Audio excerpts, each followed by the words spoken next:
न कॉल करो परसन हो। हे जन सुना आयु सवन बटे बाबा प्रधान हो कके न कॉल करो परसन हो। रख दो न फुलवा सुनवा मानो हमर बात के। अरे भगती में लीन बही बानी भोलेनाथ के। काहे नहीं खा पूजत सोना हमरा जजबात के। बोली बोली शंकर भगवान की।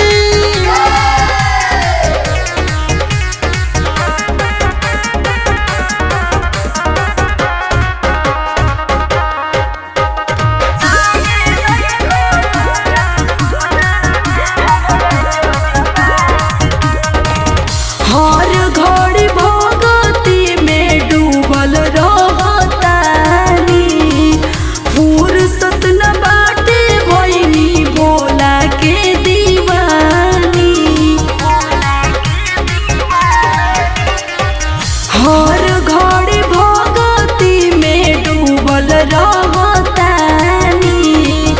फुर्सत न बाटे भइनी भोला के दीवानी। समझाई जान ऐसे बोलो नहीं डांट के।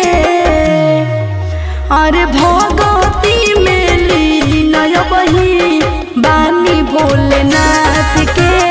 काहे नहीं खा पूजत सोना हमरा जजबात के। प्रेम से बोली हरिहरनाथ बाबा की।